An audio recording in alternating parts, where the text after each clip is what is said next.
I hope that we're able to avert this. Seinfeld at Duke, first of all, a whole bunch of people walked out, but not that many people. Like there was three kind of main groups of chairs, and not even one full one of those emptied out. So something like 30 people walked out or something like that, but it was making news. I'll show you Seinfeld's address to the Duke students. I found it interesting because he talks about replacing them. I thought it was so weird in context.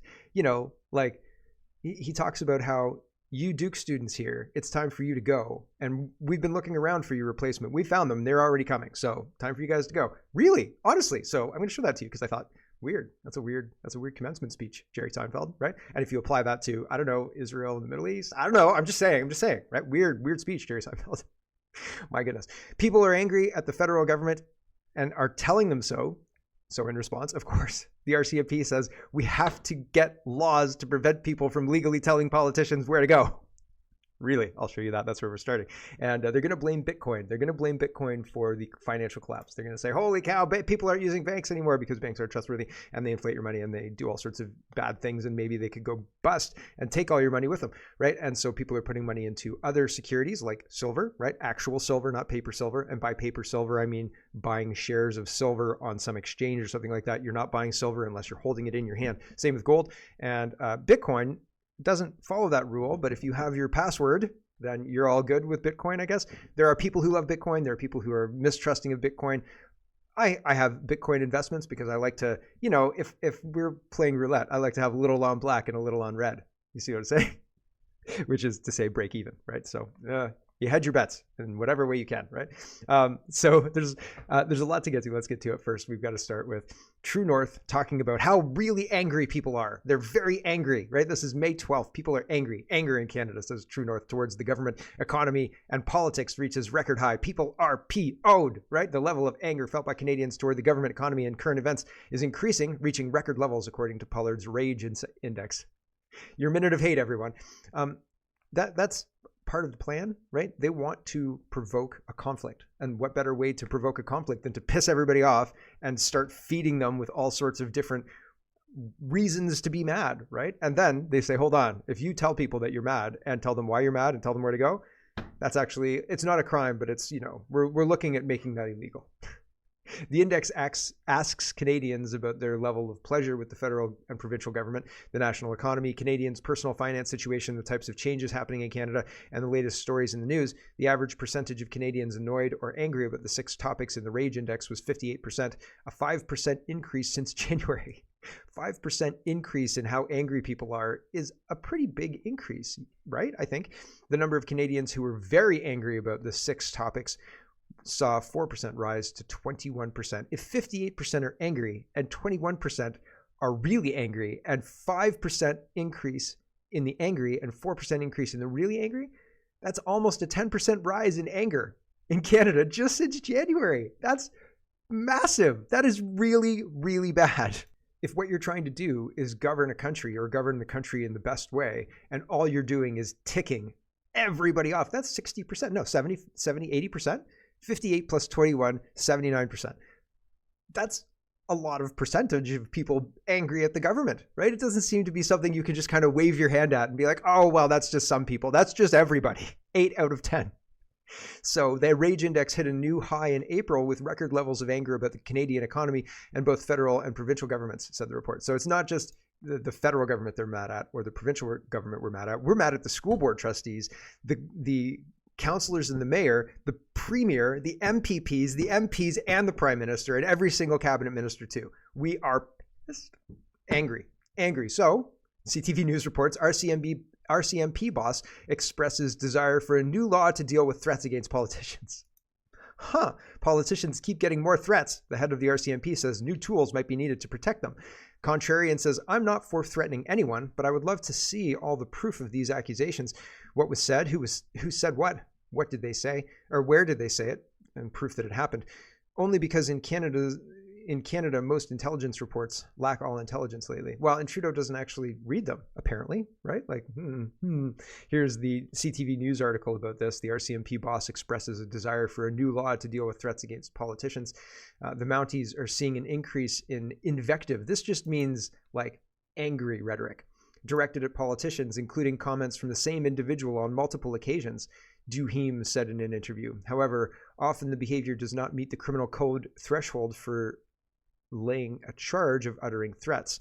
So that's sometimes a challenge. Well, yeah, if what they're doing is not criminal and the politician is doing a bad job, or even if they're doing a good job according to some people, say 21% of people, and if 79% of people are really mad and one of those 79% of those people start talking about it a lot on social media and getting traction and, you know, doing a shtick, right? Well, yeah, that's going to be what happens. And if they're not doing a shtick, maybe they're just angry and they post as much as the politician posts.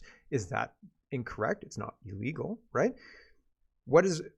If you do a bad job, especially in the public circle, then you're going to hear about it, and that's shouldn't be made illegal. There are other tools, but are there other tools we can use? Is there anything else we could do?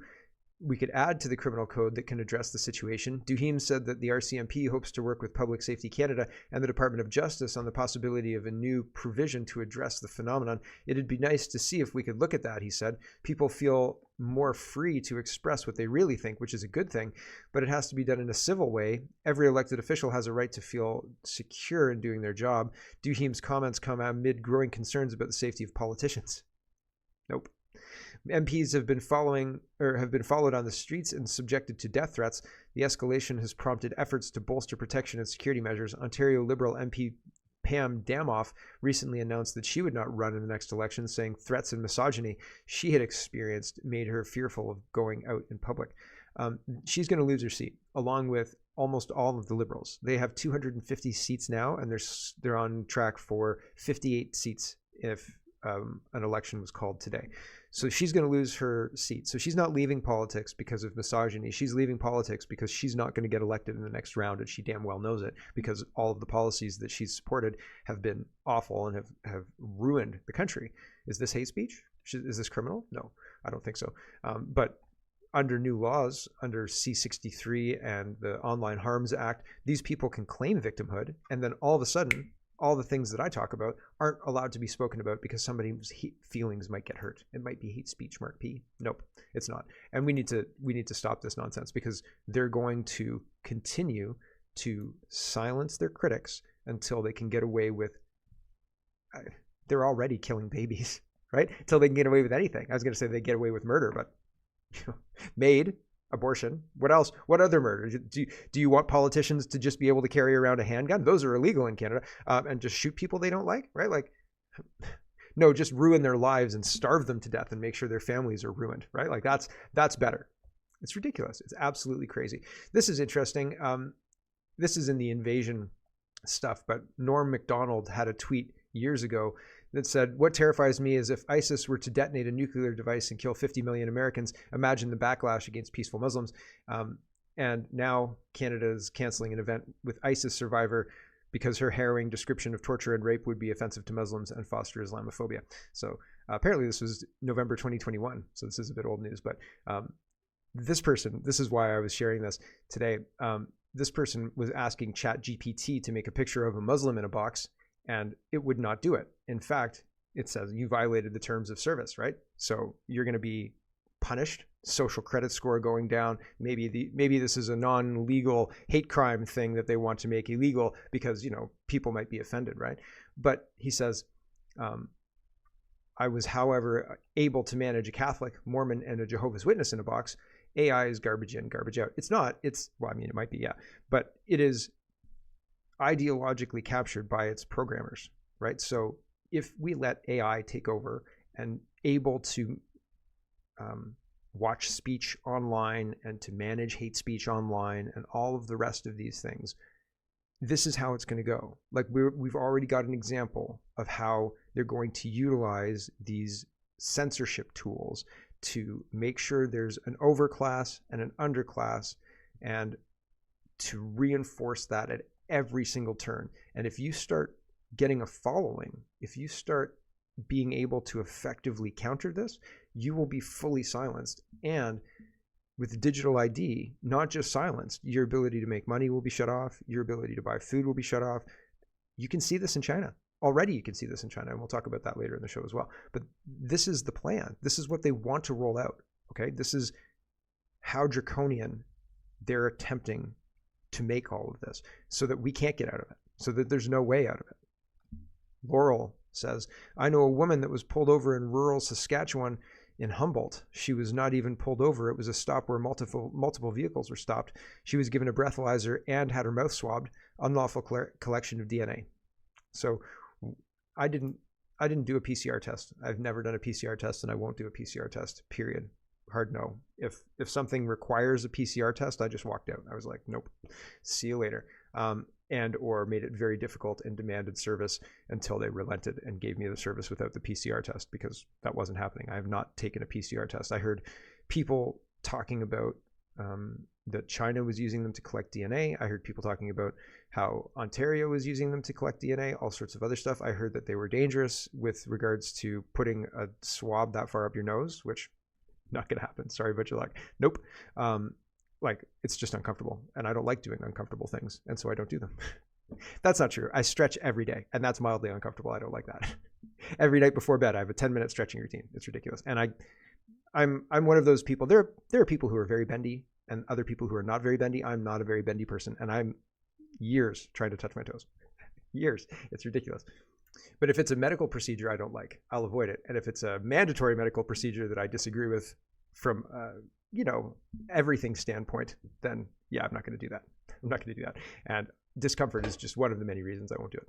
Okay, let's talk about COVID, because there's lots of COVID things, and COVID's in the news because they're going to try again, it seems, with even COVID variants and now bird flu, which ridiculous. Here's a reminder. This is Ryan saying, excellent clip highlighting just how vile and vindictive this man was, Justin Trudeau, towards those who could not accept the vax. He encouraged the nation to fear us, to hate us, and to discriminate against us. I honestly don't know how we have a situation where all of the politicians who locked us down, from Cam Guthrie at the mayoral level, and as well as a whole bunch of Ontario mayors and mayors across the country, who didn't stand up for their citizens or the businesses in their cities. They just went along with the lockdown, and councillors and all of the rest, to MPPs, to the premier, to all of these federal guys. I don't know how they're in office still. I know we've had elections, but I don't think the width and breadth of what they did has permeated the public consciousness. I don't think people understand what they were trying to accomplish, how they were derailed, and how they're trying to put it all back together now. Because, I mean, they're scrambling, and it's kind of BS what they're doing. But these people, look at what they did. Here we go. People, the rules are very simple. To travel, you've got to be vaccinated. When people see that we're in lockdowns or serious public health restrictions right now, because the risk posed to all of us by unvaccinated people, people get angry. Proof of vaccination will be required by no later than the end of this month for all federal employees. And by mid-November, enforcement measures in place will make sure that everyone is vaccinated. If you don't want to get vaccinated, that's your choice. But don't think you can get on a plane or a train besides vaccinated people and put them at risk. And of course, we know now that all of this rhetoric is false. The vaccine doesn't work. It causes harm, actually. And so all of that was just about control. It was just about asserting and maintaining a wedge of good people and others, which is very similar to the Chinese people versus the enemies of the people. James Lindsay gets into it a lot, but honestly, this is very reminiscent of that. And the fact that the public doesn't quite understand it and doesn't understand the damage they were trying to do. The damage they inflicted was massive. The damage they were trying to do is orders of magnitude bigger, and they're trying to get that back now. And they're on a timeline. And well, I mean, it's difficult, because it seems like in chess, when watching two really good chess players battle it out, I don't know who's going to win. You know what I'm saying? And so it feels like we're in the mid, almost close to end game, and it could go either way. And that's what it feels like. It could go either way. Because I know that the bird flu thing is false. I know that what they said COVID is false. I know that what they're saying is false. And I think that a lot of other people know that. But all of the institutions, the courts, the parliament, the provincial legislatures, the cities have been captured by things like the United Nations, Bloomberg, climate change, and have written all sorts of legal things as the foundation and the underpinnings. And this has been going on for decades. It's not just new. It's not just like they wrote it down yesterday or anything like that. But that happens. It goes through legislatures and all the rest of it. So while the citizenry may know that we're being fleeced, all of the institutions are still bent in that direction. And so it's not a dead cert that the society that knows the truth, the one chess player, is going to beat the other chess player, the institutions that are bent ideologically. And we're in the mid-end game at this point, like the end of the mid, entering end game of this chess match. And like I said, it looks like we've both got about the same amount of pieces. It looks like the pieces are about as equally organized, and there's strategies coming out on either side, but could go either way. That's where I feel like we're at right now. Joe Warmington goes over what happened during the pandemic, and he says OPP during the pandemic, a 1984 Minority Report pre-crime style visit to a farm to caution a woman about what she cannot say at an upcoming protest. The Prime Minister may not like InfoWars or Alex Jones, but this kind of thing did happen. And so, yeah, and I had visits from police officers at my home telling me about social media posts that I made. And I recorded it because I was like, nope, lawyer, I'm not interested. Like, say your piece and then get off my property. And they did because I just don't talk to police as a rule if you can avoid it, right? But fundamentally, they are doing everything they can to chill speech in every way, including writing new laws. And again, this is the underpinning of the future censorship. We're watching it happen in real time right now.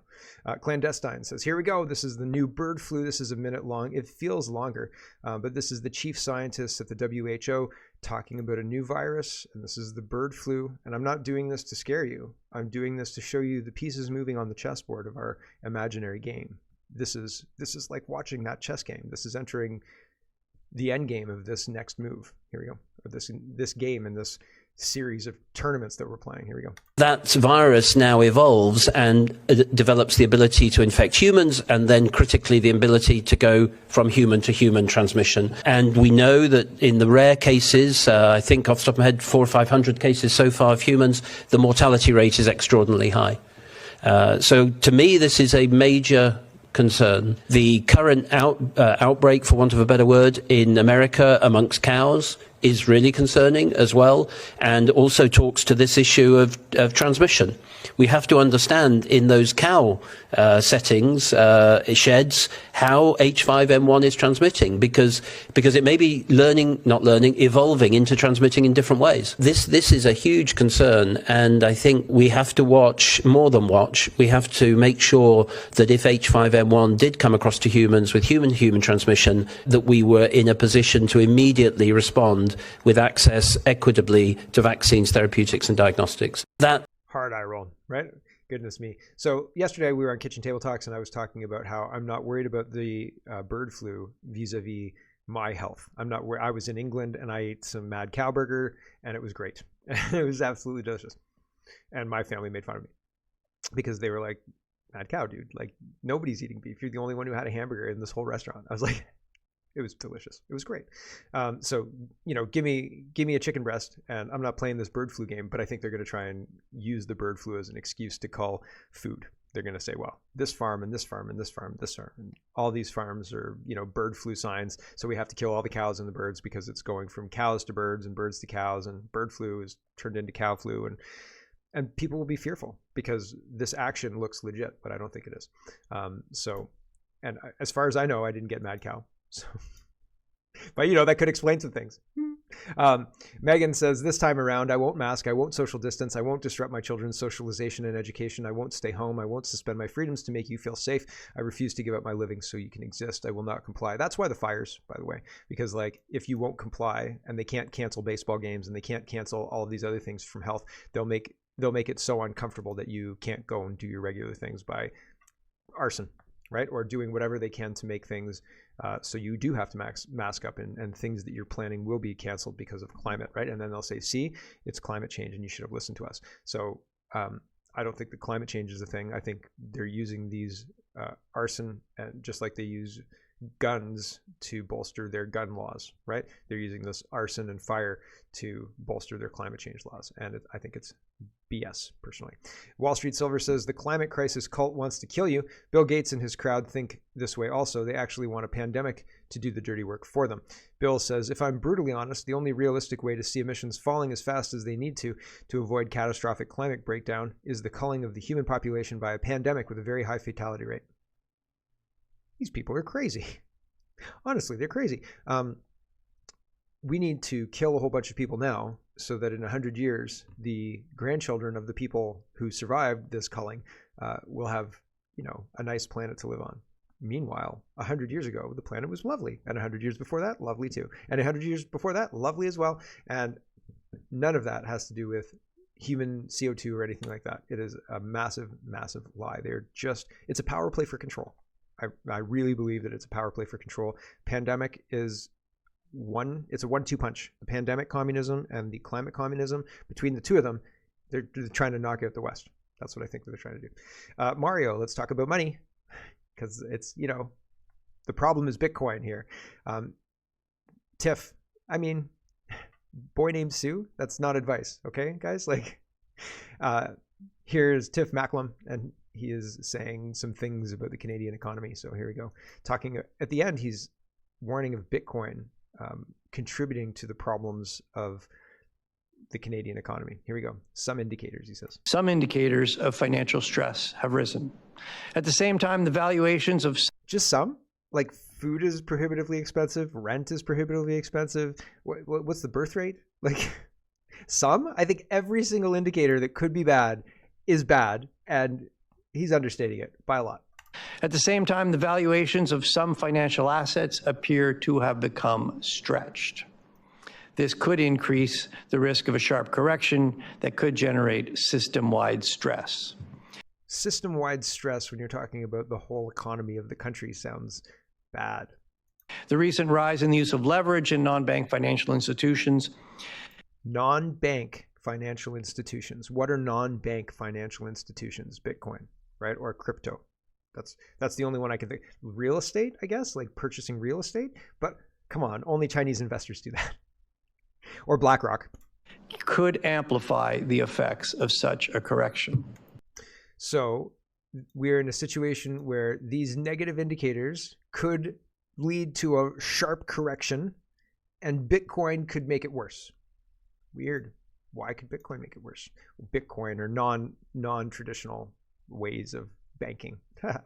The Kobesi letter says, shocking stat of the day. I thought this was interesting. 2.1 trillion with a T of excess savings have been wiped out of the U.S. economy since August 2021. Do you think all that went to Bitcoin, or has it just been purchased, right? It's just been like, it was our savings, and now we're still in the house because we had that savings, right? Is that where it went? I think probably. I don't think people pulled out $2.1 trillion of American money from the economy, like the greenback as we know it now, to Bitcoin. I don't think that's happening. I think that it's the cost of everything has gone up, and people's salaries haven't gone up, so they're working on using their savings and credit cards. And that's what I think is happening. And I think that's all part of the plan as well. From March 2020 until August 21, $2.1 trillion in excess savings were built up after $4 trillion of stimulus. Since then, U.S. households have depleted these savings at a pace of $70 billion per month, down to $72 billion in March 2020, down to minus $72 billion, in March 2024. At the same time, U.S. credit card debt has risen by $330 billion to a record $1.1 trillion. Meanwhile, savings rates in the U.S. declined from 3.5% in February to 3.2% in March, the lowest since November 2022. Savings are now considered a luxury.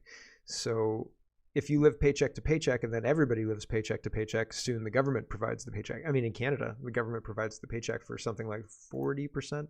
Higher, maybe 42 or 43. And they want to hire more because, that's how you stimulate the economy. It seems like a Venezuelan way to solve the problem. Here's Ryan again. He says, this is the real truth our politicians fail to mention, but they have a narrative to push.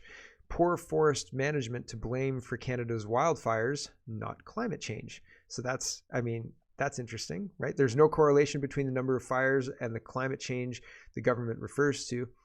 So that's a full article on that. And here's a little bit more. We'll talk about fires right after this series of tabs, because it's big money, lots and lots of money, cash money. Net Zero Watch says motorbikes face net zero ban in the UK. So the Green Tories are toast. Sales of new gas-fueled motorcycles to end by 2040 under the Green crackdown. So that's not great. I mean, it's not a good idea to end the use of gas-powered engines because they work, and battery cars and battery scooters and things like that are not going to be a realistic replacement for cars, in my opinion. So, but it's interesting that there's so many people pushing for that direction everywhere, right? They're all pushing to remove the gas petrol vehicle from use, period, right? Because they're so much better than the battery cars. Jamil says liberals cite their friends with PhDs and billionaires like Warren Buffett to argue their carbon tax economy is good for people. This is the newest MP, Jamil Javani. So he was recently elected in Durham. And he says, I cite actual gas bills with carbon tax charges that make food and gas go too expensive for hardworking families. We are not the same. I feel like he's too new to be disillusioned by the process yet. So he's fighting the good fight until he realizes how corrupt politics actually is. This is interesting. It's a minute 21, and she's talking about creating the chemtrails and cloud seeding.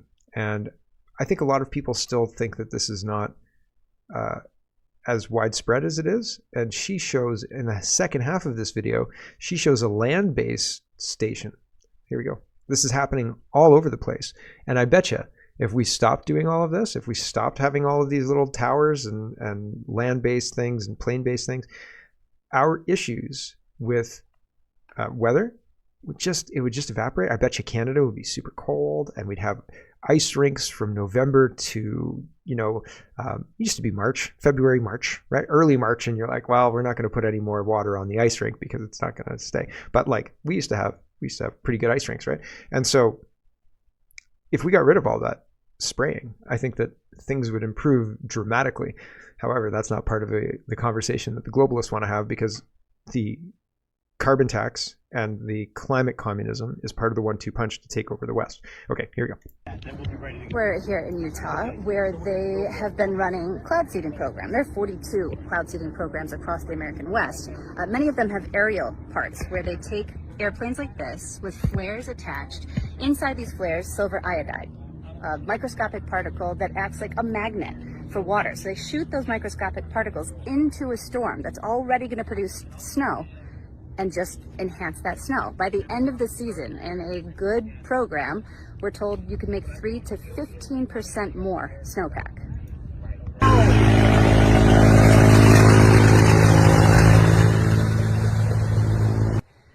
Cloud seeding's been around since the 1940s and 50s, but what has really advanced is the number of ground seeding projects. So this little shack on wheels has a pipe and a propane attached. During a storm, they can remotely set that off. It sends up silver iodide, little microscopic particles, into the storm. Gets sucked up into the cloud, makes it snow more. It's like a little snow boost, and this is the thing that makes it happen. So this is a ground cloud seeder. When I was researching, back when I went to school for meteorology, cloud seeding was like not. So cloud seeding, right? Totally normal. And she seems very happy with herself. She's like, yeah, it's making more snow. Yeah, I'm a little skeptical about that. I'm sure it has the potential to do that. I wonder if instead of silver iodine, if you put something else, if it has a different effect, right? And who would know? And if the technology that we carry around our cell phones in didn't exist, would they be able to remotely fire off these cloud seeding geoengineering booths that are set up? Where can we find the location of all of these booths? Are there any kind of disclosures about what kind of cloud seeding is going on in Ontario? Can we find how many of these ground booths we've got or anything like that? It seems pretty wild that the meteorologist woman says, oh yeah, people used to think this was a crazy thing, and now it's pretty widespread. Everybody's using it. So how much are we using it? Where's the record? Where's the public record? How many days have we sprayed in the last year? How many days have we sprayed since 2024 began? Of the days in 2024, how many of them have been active spraying? I mean, these questions are basic and should be easily answered, right? If there's a program, but it seems like nobody's interested in talking about that too much, right? And that's interesting to me. Concerned Citizen says 30 days since Tennessee banned geoengineering. We used to have stripes all day long. Haven't seen a single chemtrail in the sky since Tennessee Congress banned it. Looks like the legislation is working in Tennessee. So I drove through Tennessee 2 weeks ago, and I was looking at the sky, and when we were driving out of Ontario, it was there were lines in the sky all the way from Guelph to where we crossed, and then we crossed the border and driving down I-75 through Tennessee.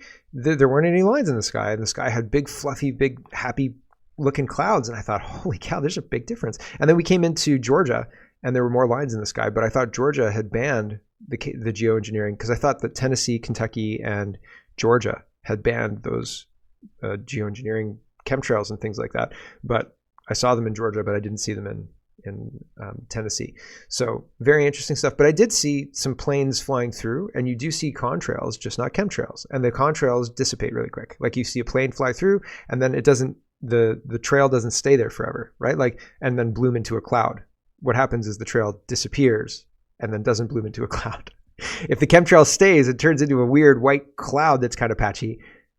That's suspect to me, right? And there's a big difference. And not to say you don't see it, but it's easy to miss.